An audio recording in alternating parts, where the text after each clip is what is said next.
ছেলের বউয়ে হৌরর শারীরিক খেদমত নিষিদ্ধ, কারণ এখানে সেন্সিটিভ প্লেস। যদি ওই মুহূর্তে শ্বশুর সাবর মনের মধ্যে পুরুষ হিসাবে তান কোনো চাহাত ওই যায় গিয়া, যে অবস্থায় পুত্রবধূ তান স্পর্শ করছে, তাইলে হুরমতে মুসাহারাত সাবিত হয়ে যাইব, যেটা হানফি মজহবর সর্বসম্মত মাসলা, যে এই স্ত্রী শেষ পর্যন্ত ছেলের লগে নিষিদ্ধ হয়ে যাব। এর লাগে এটা বড় সেন্সিটিভ। শ্বশুর সাবে শরীর কাপড় বদলাই দিত, আর শারীরিক কোনো খেদমতের ইজাজত দেওয়া যায় না। হ্যাঁ, বেশি টেকাত পড়লে, বয়স হইলে যদি এক্কা দুক্কা কোনো সময় কোনো মুহূর্তে আঞ্জাম দিলে এতে গুণ হইতো নাই। কিন্তু এটা কাপড় বদলাই দেওয়া, কাপড় সামনে বদলাই দিব, এই বেটা মানুষ খানো।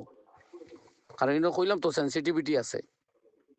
এর লাগি তুইলা এর লাগিও কয় বয়স্ক আর বাদে তান স্ত্রীর বেশ প্রয়োজন। আমি তো হামেশা কইয়া থাকি তান স্ত্রীর বেশি প্রয়োজন। ফুরানা স্ত্রীও হয় না, বাদে আর বিবাহ দেখুয়া ফুয়াইনতে বাপরে বাপর খেদমত হইব। পুত্রবধূ দি তান বউর খাম যে কোনো কোনো কুলাইল যাইতো না, তান শারীরিক খেদমত আঞ্জাম দেওয়া যাইতো নাই।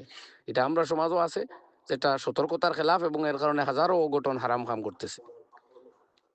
খুলাসা কথা হইল, পুত্রবধূ শারীরিক খেদমত শ্বশুরও সারা আঞ্জাম দিতে পারতা নাই, আগলা হাতে করতা, নাইলে এইটা নো ফুয়ার সংসার নষ্ট হইব। খেয়াল রাখবেন। আসসালামু আলাইকুম।